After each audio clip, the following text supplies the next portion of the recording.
Bonjour Monsieur l'abbé, Bonjour, merci d'accepter cet entretien. plaisir. Nous réalisons cette vidéo pour présenter votre apostolat. Pouvez-vous tout d'abord commencer par vous présenter? Oui, bien sûr. Merci d'abord de me permettre de faire cette vidéo. Tout d'abord, tous mes voeux de joyeux et saint Noël et de bonne et sainte année à toutes et tous. Merci. Je me présente rapidement. Je suis un converti. Ma famille s'est convertie en 1985 à la suite de la naissance du troisième enfant. Je ne vais pas tout raconter l'histoire de la conversion, mais on s'est converti, on a traversé plusieurs étapes en cherchant la vérité. Mhm. On est passé par le modernisme, le surdo. Mes parents ayant arrêté la pratique avant Vatican II, et ce sont donc après 85, en 85 lors de la conversion, on nous a dit de retourner à l'église et mes parents étaient choqués de voir les changements Oui. dans la liturgie. Ils s'attendaient à avoir une messe de Saint-Pie V, c'était pas le cas. C'était pas le cas. En plus, après, en 88, après un petit virage par le charismatisme, on est arrivé au moment des sacres par Monseigneur Lefebvre dans la Fraternité Saint-Pédis, un mouvement traditionnaliste pour certains. Et puis, à la suite d'une retraite chez l'abbé Vérité, en Bretagne, j'ai rencontré au retour de la retraite l'abbé Gilles Roger, qui était à l'époque séminariste, qui nous a raccompagnés vers Nantes, où j'habitais, avec un ami. On a entamé les discussions sur le l'Unacum dans la voiture. Et Gilles Roger nous a tous expliqué clairement. On a déposé mon ami chez lui et ensuite j'ai demandé à l'abbé Gilles Roger, de venir expliquer à mes parents cette issue de la question du non-Unacum, Mhm. de l'Unacum. Et puis bon, ça nous a fait bifurquer de la Fraternité Saint-Pédis vers le mouvement catholique non-Unacum. À Nantes, c'était l'abbé Guépin qui dessert la chapelle du Christ Roi. Mhm. Et puis après, ensuite, on a reçu chez l'abbé Guépin la visite de Monseigneur Dolan avec l'abbé Samborn à l'époque, en 98, qui, à l'issue de la conférence pour expliquer l'issue du Unacum, pourquoi le non-Unacum, l'abbé Samborn est venu vers moi et m'a dit: je vous avais la vocation. Je dis, à Oui. l'époque, moi je travaillais, j'étais comptable, je suis formation comptable, gestion comptabilité. Mhm. J'ai le diplôme de gestion comptabilité, j'ai essayé de faire la filière expertise comptable. J'ai quelques diplômes dans ce domaine-là. J'ai travaillé aussi, donc 2 ans en cabinet d'expertise comptable chez M. Olivier Ramé. Et puis j'étais en alternance, ça m'a permis d'avoir des diplômes. Et puis ensuite j'ai travaillé avec mon père pendant 6 ans en tant que trésorier de son association, lui qui menait un bureau d'études, qui pendant 6 ans, 6-7 ans, je travaillais avec lui comme trésorier de l'association, et puis je faisais des tâches de toutes sortes pour son travail, qui était un ingénieur circulation, un ingénieur trafic. Donc voilà, et puis 2 ans plus tard, l'abbé Samborn à l'époque, il était pas encore Mhm. évêque, l'abbé Samborn est venu en France à l'occasion du 15 août, pour l'occasion de la célébration du vœu de Louis XIII, à Notre-Dame-des-Dons, près de Nantes. Et là, après la cérémonie, au moment du banquet social, dehors, l'abbé Samborn vient vers moi avec le séminariste abbé Selway, à l'époque il était encore séminariste, maintenant il est évêque, et me dit: vous savez, ça fait 2 ans qu'on vous attend. Mhm. Voilà. Puis alors j'ai dit: je vais réfléchir, je suis parti faire une retraite D'accord. à Cernard-Paul. Ici, de la retraite, je n'avais pas toujours la réponse à la question. Et mon père a dit: pourquoi tu n'irais pas voir pour définitivement clore le sujet? Et c'est ce que je fais. Je suis parti, j'ai pris mon téléphone. Je suis parti. J'ai dit: Monseigneur, venez, je vais venir pour un mois aux États-Unis. Et il dit: non, venez pour 3 mois, vous verrez ainsi la vie du séminaire. Et je suis parti. Et la suite, c'est ça. J'ai continué. J'étais impressionné par le fait de voir des gens qui avaient des convictions divergentes, mais qui travaillaient ensemble contre un même combat qui était contre le modernisme, l'hérésie moderniste. Et donc ça m'a plu, plus aussi l'amour de la liturgie, et puis le cadre était intéressant. Voilà, était brillant. Donc, voilà. Ça m'a permis, en fait, au bout d'un mois et demi, j'ai pris la soutane, et puis ensuite fait mes études là-bas. Et ensuite, j'ai été affecté en Belgique. J'ai été affecté chez la Véchon de Brout, Alors ça, en vous Belgique. étiez J'ai ordonné. commencé mon ministère là. En fait, j'ai commencé mon ministère aux États-Unis, mais vraiment efficacement, oui. Alors ça, c'était pendant quelle année quand Alors vous ça, avez été ordonné? j'ai été ordonné en 2006 par Monseigneur Sanborn chez Monseigneur Dolan à Cincinnati la veille de Pâques, donc durant la vigile de Pâques. C'est une cérémonie longue, 6 heures de cérémonie, mais très beau.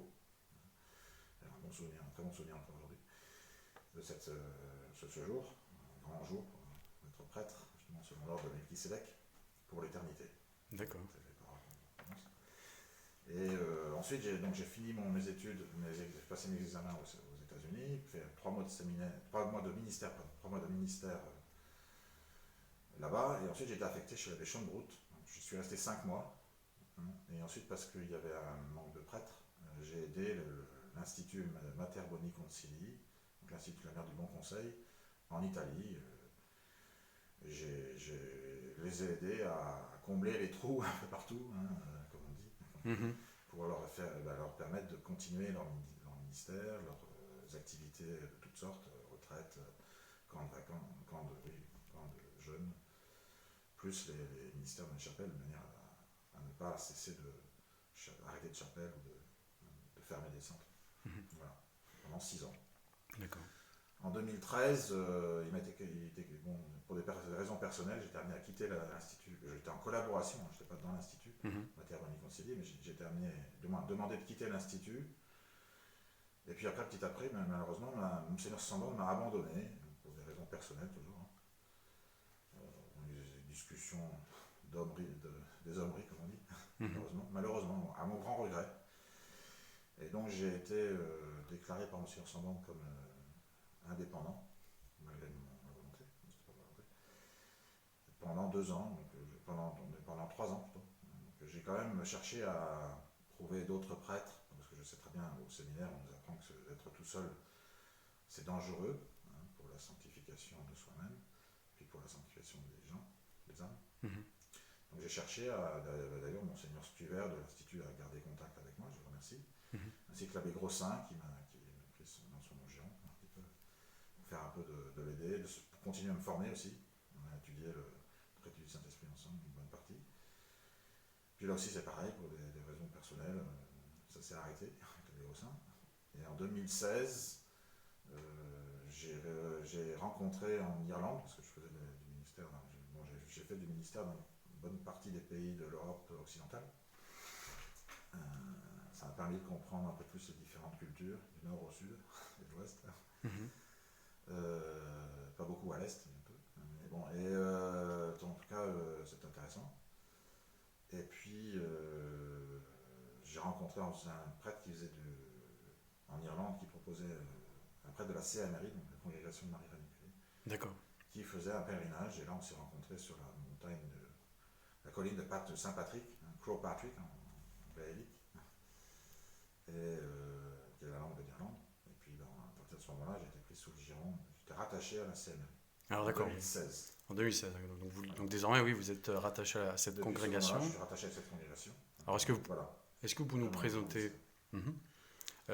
nous dire un mot de cette congrégation, de son Alors, esprit la congrégation, la CMRI, ça veut dire Congrégation de Marie-Reine Immaculée, Congrégation de Marie-Reine Immaculée. À la base, ce sont des servites de Marie, serviteurs de Marie. Donc la devise, justement, c'est Servus Mariae numquam peribi. En latin, ça veut dire un serviteur de Marie ne périra jamais. Ce sont ce qu'on appelle des prêtres catholiques semper idem, on va dire, Mhm. non unacum. Unacum, bon, c'est issu dans la messe, que le Christ nous commande d'offrir des sacrifices, des dons et des offrandes sans tâche, normalement en union avec le pape et l'évêque du Dieu. Mhm. Alors aujourd'hui, la situation dans l'Église, elle est compliquée, pour les fidèles, je dirais surtout. Pour nous, elle est claire. Il n'y a pas de pape, il n'y a pas d'autorité papale, pontificale, parce que depuis Vatican II, pour nous, ça s'arrête à Pie XII, c'est le dernier pape vrai. Et donc, on ne peut pas être en union avec des gens qui usurpent la foi, la morale, qui ne professent pas l'enseignement de la foi catholique, de la morale de toujours, depuis Saint-Pierre et ses successeurs. Mhm. Voilà. Et on ne peut pas être en union avec ces gens-là, de manière qui usurpent et qui entachent, dans la messe. Je ne peux pas me permettre de citer des gens qui sont en contradiction avec ce que j'ai appris au séminaire, que j'ai appris dans la vie catholique et au séminaire. Voilà. La CNRI aussi défend bien cela. Certains, on les appelle, ce qu'on appelle le sédévacantisme complet. Mhm. Voilà. Et puis, c'est une congrégation, donc la plupart sont des religieux, il y a aussi des prêtres séculiers qui sont parce que il y a 2 séminaires, alors la principale du groupe étant aux États-Unis, mais c'est un groupe qui est dans le monde entier, réparti dans le monde entier. Il y a 90 centres de messe, la chapelle, couvent, écoles, séminaires regroupés, en tout dans le monde. Il y a à peu près, je pense, une quarantaine, peut-être sans doute proche de 40 prêtres en tout. Peut-être je ne sais pas combien de religieuses, mais beaucoup de religieuses, peut-être une cinquantaine maintenant. C'est un groupe qui est en plein essor, qui fonctionne bien, qui est apprécié dans le monde entier, qui est, à la base quand même des religieux. Donc, Monseigneur Pivarunas en est le chef actuel. Mhm. Lui, il est donc dans la lignée Tuc. C'est un évêque qui était dans la lignée Tuc. Il a été ordonné comme religieux, c'était le père Tarsicius. Il a été ordonné par Monseigneur Muset, et, il me semble, c'est mémoire, et consacré par Monseigneur Carmen, parce que Monseigneur Muset est en mort. Donc voilà, son parcours. Pour cela, pour avoir plus d'informations, il suffit d'aller voir sur internet. Il y a le site, ils ont un site qui s'appelle cmri.org. D'accord. Et alors, Ça peut me permettre de présenter le groupe en soi. Chaque année, il y a une conférence aussi, qui s'appelle la conférence de Fatima. Donc, oui. leur cheval ils ont 3 chevaux de bataille. Le principal cheval de bataille, c'est Fatima. Donc, ils font une conférence chaque année sur ce thème-là, avec un thème spécifique chaque année. Le deuxième cheval de bataille, c'est la spiritualité de Montfortaine, de Saint-Louis-Marie de Montfort. Saint-Louis-Marie, prénom de Montfort. Et puis le troisième cheval de bataille, c'est le scapulaire du Mont Carmel, qui est un sacramental, qui en fait autrefois était d'abord permis qu'aux religieux. C'est ce fameux étole qu'on porte sur les épaules, scapula, à l'épaule, scapulaire, et ça a été ensuite répandu aux fidèles, avec l'apparition de Notre-Dame de Mont-Carmel à Saint-Simon-Stock, qui a permis de porter un vêtement plus réduit et aussi l'accès de cet habit pour les religieux au départ, et qui était tendu avec. D'accord. Il est un sacramental. On peut recevoir. Il y a certaines choses à accomplir en recevant cet habit. D'accord. Et on devient membre de la confraternité franciscaine. Franciscaine scapulaire. De Mont-Carmel. D'accord. C'était le confraternité, du Mont-Carmel, qui est une branche franciscaine. Alors, vous êtes... Voilà ce que je peux dire pour la CNRI. D'accord. Vous êtes basé je crois, en Nord-de-Sèvres. Oui, voilà, alors, mais enfin, en même temps, je réside dans une ville qui s'appelle Hervaux, qui est une des cités. Alors ça s'appelle la Vendée militaire parce que c'est une des cités de bataille des guerres vendéennes, avec Bressuire, Cholet qui est dans le Maine-et-Loire. Mais Bressuire et Hervaux sont 2 villes qui sont en Deux-Sèvres. Moi, je réside à Hervaux. C'est mon pied-à-terre, dans une maison, je loue une maison à pied-à-terre, avec un tout petit oratoire. Pour l'instant, c'est même pas un presbytère, je ne peux pas dire ça, mais c'est un pied-à-terre qui me permet de séjourner, de recharger les batteries après de retour ou de repartir de là. C'est assez stratégique parce qu'au niveau de la carte de France, c'est bien placé. On est dans le centre-ouest. Alors comment se passe justement le ministère se passe ainsi. Le premier samedi du mois et le dimanche qui suit, je suis en Bretagne. Je dessers même faisant partie de la CNRI, rattaché à la CNRI, pardon. Je dessers j'aide un prêtre qui est l'abbé Roger, justement, à qui je dois ma passion, Nakum. Et je dessers quelques chapelles qu'il dessert lui aussi, avec d'autres prêtres. Donc, je dessers le premier samedi du mois, je suis à Lorient, ainsi que le dimanche qui suit. Donc, Donc la messe, le premier samedi du mois, elle a lieu à 17h30, et puis le dimanche qui suit à 10h30. Ensuite, le deuxième dimanche, je suis en Vendée. Pour ça, il faudra me contacter. La messe en général est le dimanche à 10h. Et puis je suis le troisième dimanche en Savoie, à Chambéry. La messe est à 10h aussi. D'accord. Voilà. Et puis le reste, il y a quelques dimanches qui restent. Oui, donc C'est à la demande. vous voyagez beaucoup. Autrefois, j'allais à l'étranger, j'allais en Irlande. Ah oui, c'est ça, vous avez beaucoup desservi l'Irlande. 1000 km en 10 jours. Oui. Et puis j'allais dans les pays, d'autres pays à la demande. Mm. Il y a les pays du Nord, il y a le Portugal aussi.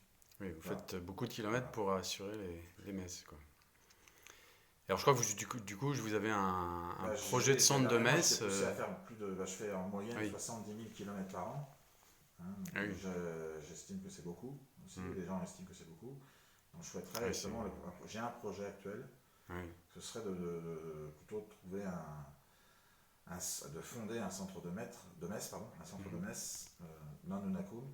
Et pour cela, j'ai choisi, parce que pas loin de chez moi, le nord des Deux-Sèvres, dans un périmètre qui va de Saumur, entre Saumur, Parthenay et Angers, mais sans doute assez proche de Douai-la-Fontaine, Douai-la-Fontaine et Angers par là, parce que je pense que ça intéressera les fidèles qui sont dans la région. Voilà, et donc dans ce projet, justement, on a ouvert une cagnotte. D'accord. Une cagnotte avec un fonds fait de manière pour pouvoir obtenir un fonds nécessaire pour pouvoir acheter une propriété ou éventuellement un terrain et construire sur ce terrain. Donc ça, c'est le projet actuel. C'est une cagnotte litchi, je crois, c'est ça? C'est une cagnotte litchi, voilà, tout à fait. Merci. Donc voilà. On mettra le lien sur le site. Oui. D'accord. Voilà ce qui concerne ce projet. C'est un projet de centre messe non Nunnakum. Qui j'espère, la cagnotte elle est jusqu'à mars, donc ça, là, je vous en encourage. Je remercie, j'en profite pour remercier les personnes qui ont déjà participé. La cagnotte elle est à 16% du fonds objectif. Vous l'avez lancé en novembre? On l'a lancé en décembre, je crois, il me semble. Oui, c'est en décembre. Fin novembre, début décembre. D'accord. Donc voilà, et j'en profite aussi pour encourager, motiver les gens à continuer à nous aider. Il est important qu'on réussisse à atteindre l'objectif qui est à peu près de vingtaine de milliers d'euros pour pouvoir avoir un fonds suffisant. Et actuellement, je suis en recherche de propriété, je regarde sur internet dans cette région assez proche de Douai-la-Fontaine, parce que c'est un secteur intéressant au niveau religieux, au niveau culturel, patrimonial, historique. Il y a plein de symboles qui correspondent à ce qui permettrait de faire des pèlerinages, éventuellement ça pourrait être un potentiel aussi de lieu de retraite dans le futur. Tout va dépendre de la propriété qu'on trouvera, ou du terrain qu'on trouvera pour accomplir ce projet. Donc, je fais appel à votre générosité. Et déjà, merci d'avance à ceux qui nous ont commencé à nous soutenir, à participer. Et il faut continuer, c'est pas fini, on n'a pas encore atteint, on n'a pas fini. Oui. On fait que commencer là, c'est pas mal. Donc voilà. Mais on vous souhaite en tout cas d'aboutir à ce projet et on incite tous les fidèles à soutenir ce projet. Alors peut-être une question un peu plus générale, sur en profiter sur la situation de l'Église. Comment vous voyez la situation aujourd'hui dans l'Église? Alors à une époque, moi j'aimais bien à une époque l'expression de l'Église éclipsée, c'est-à-dire que l'Église, vous et moi, nous formons l'Église visible. L'Église, elle est là, mais elle était un peu, pour moi à un certain moment, elle était un peu cachée par cette Église usurpatrice. Oui, et puis à partir de Vatican II, on sent il y a une cassure, il y a une rupture, même si les modernistes jouent beaucoup sur les mots, sur la dialectique, sur ce qu'on appelle la dialectique justement, l'herméneutique. Ratzinger a repris cette expression, mais c'est très très confondante, de rupture et continuité de l'herméneutique de Vatican II. Ça caractérise tout à fait la façon d'opérer et d'agir, de parler aussi de l'hérésie moderniste, condamnée par Saint Pie X, qui est pour nous le dernier vrai saint pape, un pape saint, hein, avec les écrits de l'encyclique Pascendi Dominici Gregis, Mhm. il faut paître le troupeau du Seigneur en latin. Alors vous avez dit Le le, décret Lamentabili. alors vous avez Oui, dit le dernier pape saint, c'est le ça, vrai mais saint pape. pour Oui, voilà, mais pape c'est saint, oui, parce que pour Saint Pie X a été canonisé par Pie XII. voilà, Hein. mais pour vous Ça, le dans son dernier sens, ça pape j'entends. Le dernier justement vrai c'est ça. pape, c'est sa sainteté, le pape Pie XII. Mhm. Là-dessus. D'accord. Mais il n'est pas saint. Il Mhm. a été Ouais, canonisé. Voilà, pour ça je dis Saint Pie X. ouais. Parce qu'aujourd'hui, justement, les modernistes oublient le mot saint. Justement. Ça, tout ça, il y a toute une Mhm. caractéristique quand on voit les. J'invite les gens à lire les belles histoires d'Elvie, la collection, dans les anciennes éditions. C'est remarquable. Saint Pie X est un pape exemplaire qui a, je dirais, j'aime beaucoup ce pape parce que j'aime aussi Pie XII. Mais j'aime bien Saint Pie X parce qu'il suit vraiment le Christ, Oui. un alter Christus, à la lettre, avec ces 3 vertus qu'il a développées en lui, dans sa vie. Il ne faut pas oublier, il était fils de facteur, donc c'est encourageant, même si on est tout petit. Il a développé ces 3 vertus qui sont l'humilité, la simplicité et la pauvreté. Donc, que le Christ nous rappelle déjà depuis la crèche, et même sur la croix. C'est avec simplicité, avec l'humilité qu'il accepte d'embrasser la croix, et même pauvreté, parce qu'il sera nu, presque nu comme un verre, comme on dit, comme expression. Mhm. Sur la croix, bon, bien sûr, par respect, par honneur, il y a les voilés sont pour les voilés, mais bon, voilà, c'est par pudeur aussi. Mhm. Donc on représente le Christ comme sur la croix. Alors éclipse et puis Et alors donc à l'époque c'était l'église qui éclipsait, mais je dirais aujourd'hui, je parlerais plutôt d'une église déchiquetée, avec toutes les divisions. ouais. Divisée, voire même en décomposition, ça c'est la volonté des modernistes, hein, de détruire l'Église catholique en détruisant la foi catholique, hein, avec la volonté d'utiliser les principes d'avoir utilisé les principes de la Révolution française, hein, liberté, égalité, fraternité ou la mort, c'était la formule Oui. complète, hein, des révolutionnaires. Oui, on oublie souvent Donc cette liberté, partie. liberté religieuse, égalité, collégialité, et fraternité, faux œcuménisme. Hein, et donc ces 3 principes ont été précisés dans le Concile Vatican II, hein, qui est un concile qui n'est pas correct pour nous, pas valide, Mm. au sens où il n'y a pas de déclaration de dogme.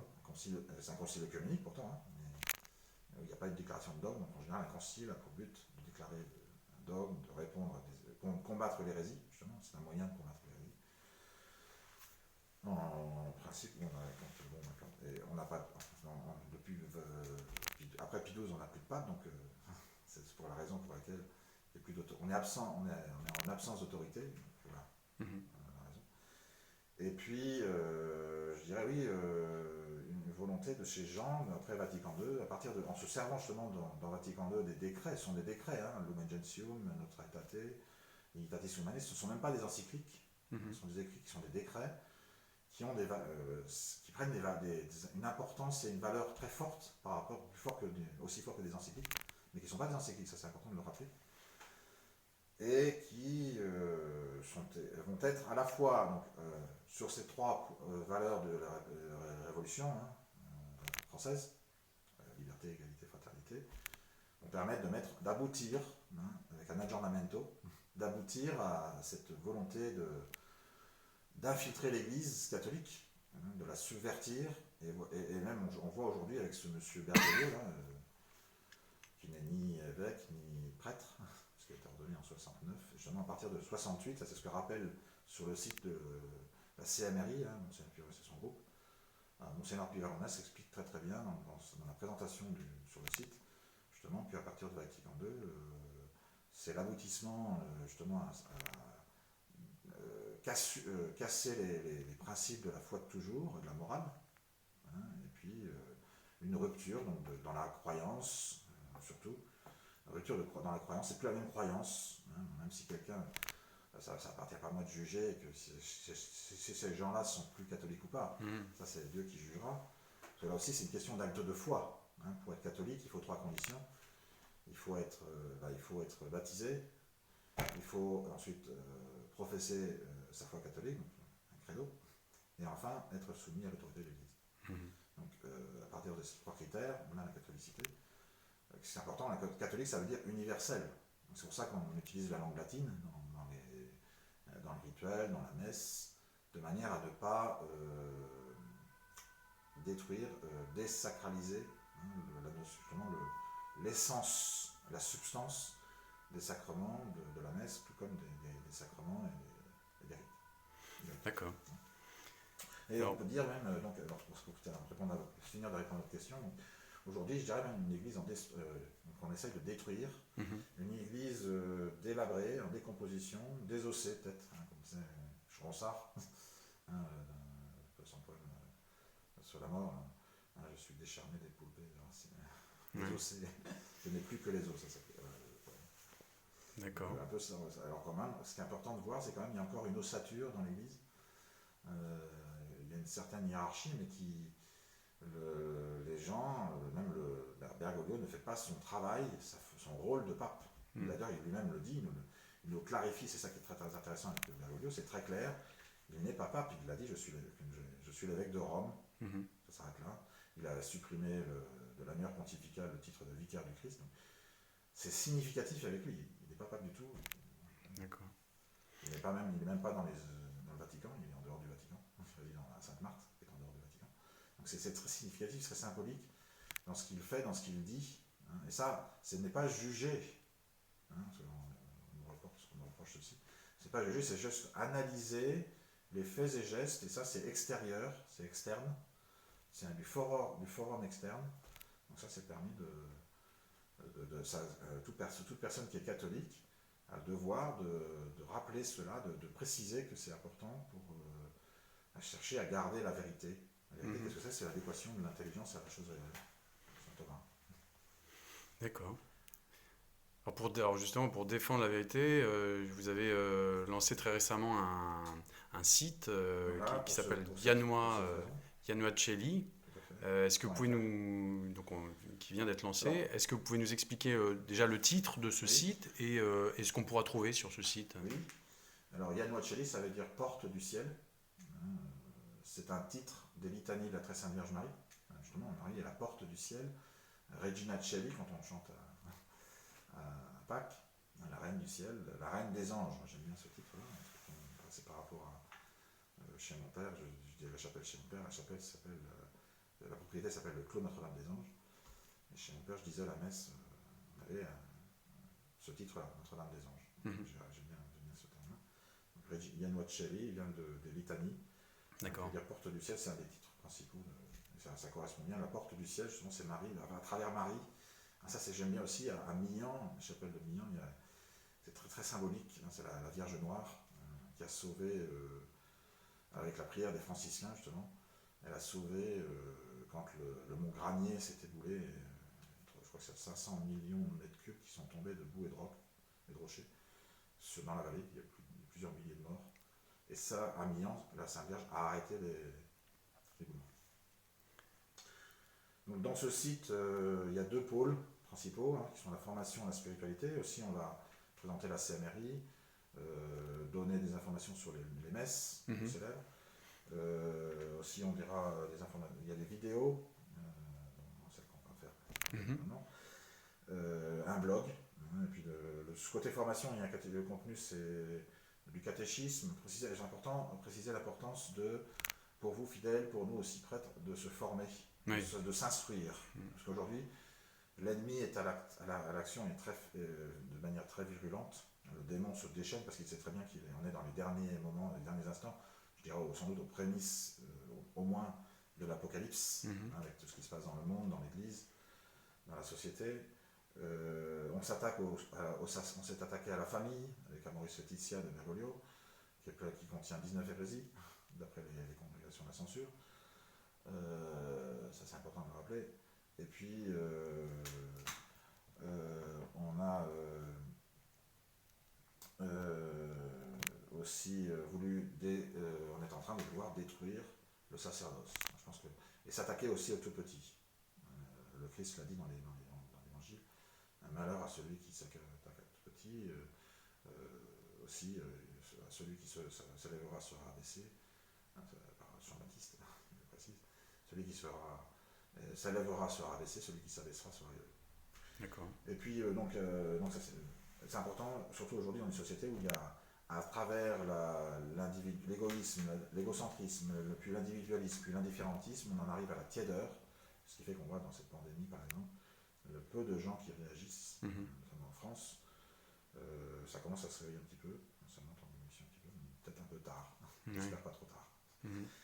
Donc voilà, ensuite il y a volonté de préciser de l'apologétique, de la liturgie, de l'histoire, l'histoire de l'Église, l'histoire sainte. Au niveau, il y a un deuxième pôle, qui est un pôle de spiritualité, consiste à faire des prières, donner des prières, des oraisons, des conseils, et puis aussi expliquer, comme c'est le but du groupe du CMRI, présenter la spiritualité de Saint-Louis-Marie de Montfort, que moi j'aime bien parce que je marche sur les pieds de Saint-Louis-Marie de Montfort, Mhm. dans les pas de Saint-Montfort, sauf que moi j'ai pas il avait une autorité, donc il a pu faire 3 congrégations, hein, les Pères Montfortins, les Sœurs de la Sagesse, dont d'ailleurs on a une congrégation encore en France, de Nakoum, à Montauban-Bretagne, qui est desservie par l'abbé Guépin. Et puis les frères de Saint-Gabriel. Donc ça c'est important de le rappeler. Et puis bon, il a précisé dans son traité de la vraie dévotion à la Sainte Oui. Vierge. Donc voilà, ça consistera à préciser tout ça. Puis aussi ses écrits, ses cantiques. Il a converti les gens. C'est un missionnaire pur. Moi je marche sur ses pas dans ce sens-là. Il a parcouru 28 000 km à pied, Oui. de Bretagne, où il est né, à Montfort. C'est pour ça qu'il porte ce nom. Mhm. Saint-Louis-Marie Grignon de Montfort. Et puis ensuite il est parti, il est allé jusqu'à La Rochelle, Marennes, l'île d'Oléron. Il a évangélisé, il est allé à Rome aussi pour demander l'autorisation de fonder ses congrégations. Il y avait un pape à ce moment-là. Oui. Il a combattu 2 hérésies, le jansénisme qui était dans le clergé, dans son clergé. C'est pour ça que les Montfortais encore aujourd'hui sont très persécutés, très mal perçus depuis cette époque, où il devait combattre son clergé qui était teinté de jansénisme, qui est une hérésie de rigorisme. Mhm. Ça, ce sera bien développé dans le site. Oui. Et puis, il a combattu aussi le protestantisme. Donc, moi, je n'ai pas d'autorité pontificale aujourd'hui. Je ne suis pas saint, lui, il est saint. Il avait une autorité papale pour faire ce qu'il a fait. Et puis, mais je marche sur ses pas dans ce sens-là aussi, où moi, je combats un peu le clergé actuel. Et puis, je combats le modernisme, qui est l'hérésie le goût collecteur de toutes les hérésies, comme a dit Saint-Pie dans son pontificat. D'accord. Donc voilà. Peut-être un mot de conclusion Conclusion, pour conclure, oui. pour quel conseil vous donneriez aux catholiques aujourd'hui Eh bien, se rappeler que nous sommes des Christi Fideles, des fidèles du Christ. Donc, du mot fidèle, derrière il y a le mot foi, la vertu de foi, la vertu théologale, pas important. Ne pas oublier la foi et la charité aussi. Ça, aujourd'hui, c'est un énorme combat et un prêche difficile à tenir pour nous prêtres vis-à-vis de fidèles, parce que justement, malheureusement, il y a ce manque d'unité dans notre mouvement, dans notre mouvance. Et bon, c'est dû au fait qu'il n'y a plus d'autorité pontificale, qu'il n'y a plus de chef sur terre. Mais quand même, il y a un chef de l'Église, et à sa tête le Christ, c'est le Christ qui a fondé sur Pierre, justement, c'est intéressant. Aujourd'hui, on fête une très très bonne grande fête à ce sujet, la chaire de Saint-Pierre à Rome. Donc, tu es Petrus, voilà, tu es Pierre, et sur cette pierre, j'établirai mon église, et les portes de l'enfer ne prévaudront point contre elle. Par ces paroles, le Christ déjà annonce 2 dogmes, proclame 2 dogmes, qui sont l'infaillibilité pontificale, l'indéfectibilité de l'église, Mhm. qui ont été proclamés par Vatican I. Ensuite, ça c'est tard par rapport, puis même ce qui est intéressant, c'est que on a des dogmes comme dans la religion catholique, des dogmes comme l'Immaculée Conception, qui est aussi tard, déclaré tard, mais qui est confirmé par la Sainte Vierge dont tu parlais. Ou encore la résurrection qui est authentifiée par Suaire. Donnez-moi une religion où il y a, autre que la religion catholique, où il y a ce genre de faits tangibles, palpables, Oui. pour toute personne qui n'est pas forcément croyante, de venir à croire. Des faits tangibles, authentiques, pour nous prouver justement la véracité de l'Église, de la foi catholique. Ensuite, dans les temps présents qui sont difficiles, parce que c'est pas toujours facile d'avoir la messe, c'est ça, il y a le combat de la Sainte Messe, mais c'est pas que ça. Justement, j'ai parlé de tiédeur tout à l'heure. Justement, il faut chercher à s'instruire, à se former. Moi, j'aimais bien dans le pôle de mouvement de jeunesse, ça c'était axe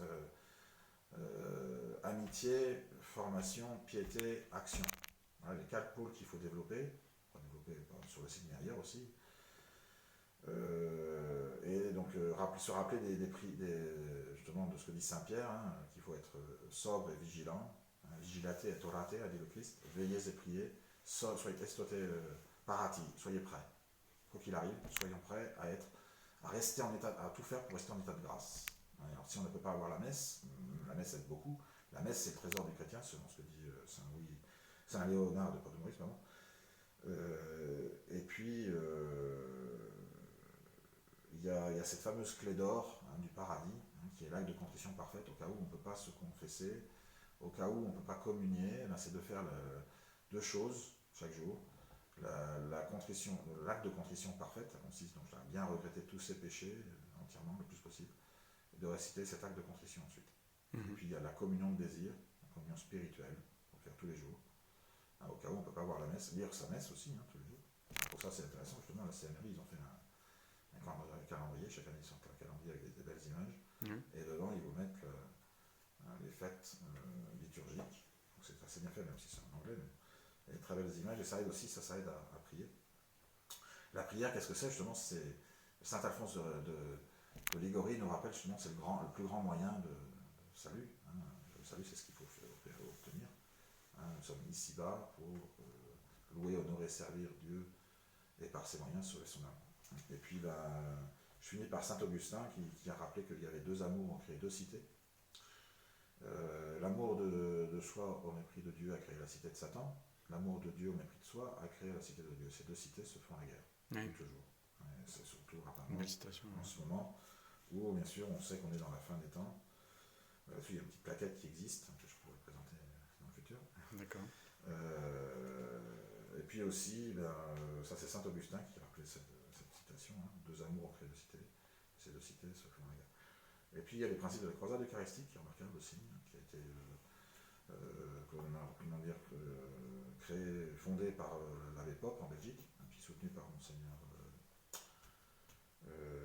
évêque de Malines, Monseigneur, j'ai plus son nom en tête, m'échappe, mais il est évêque de Malines, ça va revenir.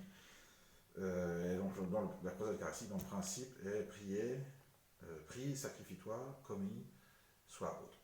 D'accord, une belle devise, ouais. Bien, ben, merci. Le serviteur de Marie ne périra jamais. Voilà, merci. Une belle devise pour conclure. Ben, écoutez, un grand merci, monsieur l'abbé, pour votre temps et cet entretien.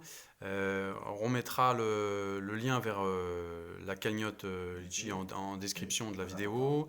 On mettra aussi le lien du site, hein, qu'on vous invite à aller consulter. Donc on invite à nouveau donc, toutes les personnes qui le souhaitent et qui le peuvent à vous soutenir. Et on vous dit peut-être à bientôt, en tout cas on espère. Une prière, que Dieu vous bénisse, que Dieu vous garde dans cette nouvelle année. Merci. Au revoir, monsieur l'abbé.